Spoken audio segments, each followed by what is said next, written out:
Now, do you want to save thousands of dollars and months of headaches on your subdivision? Here are the biggest mistakes that people make. And how to avoid them.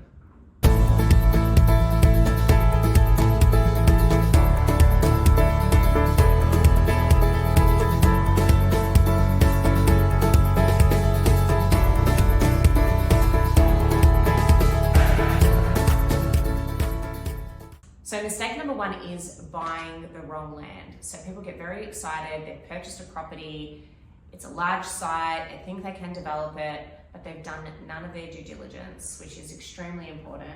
And then voila, they find out they've got a single dwelling covenant, or they've got planning restrictions, overlays, this, that. So another thing too is they bought the wrong site. It just doesn't stack up. So we live in a post-COVID world now. Prior to COVID, construction costs were really way down.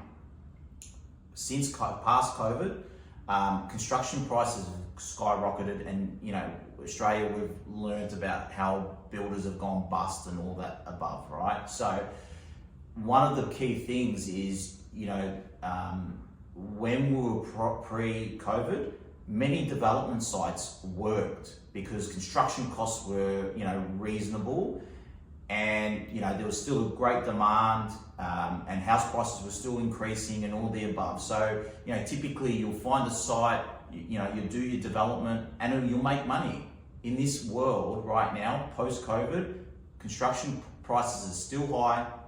House prices are sort of stabilized, if not dropped, especially in Victoria, Melbourne. So many properties don't stack up. So you've got to do your due diligence. You really got to check to see if this thing is going to work for you and make you money, if that's your goal. Obviously it is. As a developer, that's what your main priority is. There are some developers out there that will buy a property and want to develop, live at the back, sell the front, reduce your debt, and their intention is not to make money. It's just to get in, reduce a little bit of debt, and you're still living in the desirable area that you like, right? So, have that intention to make money. You've got to do your numbers. You've got to buy the site with the FISOs if you want, or at least bare minimum, the site assessment. Another common mistake is underestimating costs. So when you're applying for a subdivision permit, it's not just council fees, it's not just application fees. There's so many other fees behind it that people need to consider before taking that step in. So you've got surveying, you've got planning. If you've got overlays, you might need reports that need to be considered. All of this should be brought up in a site assessment. Another big mistake is ignoring access. So if you are purchasing a site and you don't have the minimum driveway access that you could possibly construct in the back, that's going to be a huge issue. We have had instances where clients have renovated the front house to make way for that 3 metre distance, but it's just a big, sometimes a big cost. So ensure that if you are looking for a site, that you do have that minimum 3 metre driveway access. And there's also the rule around the windowsill height, ensuring that the windows on the side of that driveway are at a certain minimum height, or the sill is at a minimum height.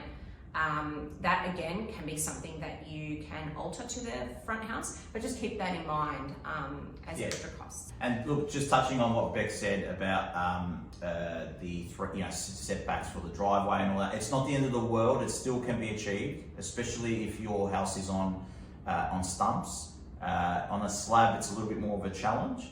But typically, if the numbers stack up, it's worth the while, right? In the past, we've even converted, we've converted bedrooms into garages, right? Just so that we can try and maximize the backyard and fit maybe 2 units rather than the 1, or 3 rather than the 2. So, we'll have a look at everything and leave no stone unturned. So if there is an event that we could convert, like I said, a bedroom into a garage, which will then allow for another unit on it, it might be worth the while. So that actually brings me to one of the next most common mistakes, which is poor design and utilising the area. And utilising the area well, because council's always going to look at, are you being practical? Are you able to house a family? So everything gets looked at when it comes to design in terms of practicality, but we're also talking about the value and the value that you're adding to that land so that you can get a great return. And poor design is just something, unfortunately, that a lot of developers let themselves down on because you have to maximize the full potential of the site in order to get a great return. Yeah, exactly. And look, ultimately, as a developer, your aim is you've got to work out how you can make money on the land, right? So typically that's where developers make their money. It's, how do they utilize the land? You've got to make money on the land, right? Because ultimately, if I'm building a three bedroom townhouse in Geelong, or I'm going to build that three bedroom similar design in Mornington, obviously there's going to be different price points. However, the construction is going to be fairly the same, not too drastic change. So what developers need to focus on is, how do I make money on this land? And that's why keeping the existing house and putting something at the back is a strategy that developers can utilize to make money on the existing land. Okay, and then our final common mistake that we see are people trying to go at it alone.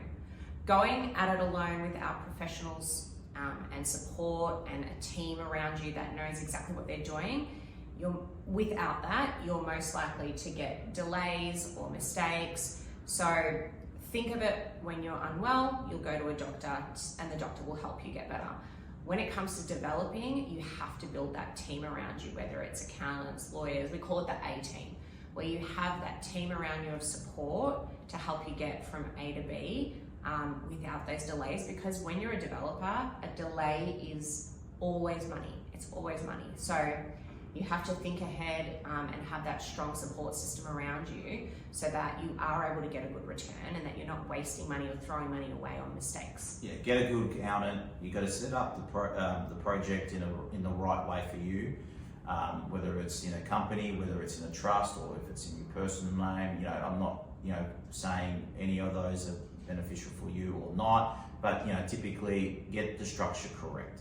All right.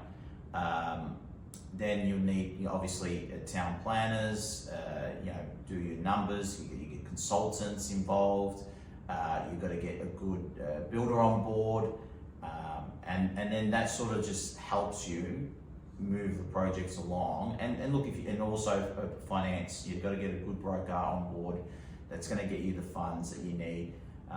And sometimes, and I say this because myself personally and many other of our clients do this, they will rather go, say, the second tier, third tier financial world, where you're spending 3-4% more than your typical major banks. But the way that we see it is that we're getting this project done, right? And we're getting it, and with the major banks, there's going to be more hurdles to jump over. So that's a sort of a non-existent if we were to go with the majors. But if you go through sort of your second tiers, your thirds, then the project, yes, you're going to spend a little bit more on the interest rate, but the project gets, it goes and it gets taken off, and you do make money. You might not make X amount, but you're going to still make money, and you just keep rolling on to the next project and then on to the next project. So don't be, disheartened if you can't get the majors on board. There are many other avenues out there in the financial world that you could just get on board, but you might spend that little bit more, establishment fees, in higher interest rates, but the project commences, and you get on board with it. And that's why it's important to have a good mortgage broker. Yeah. That's going to help you and support you with all that. Okay, so the fix to all these mistakes is find yourself a great set of professionals be prepared, do your due diligence, and hopefully all of this will help you get a better return on your investment. Thank you for joining us, guys, and until next time, happy developing. See you guys.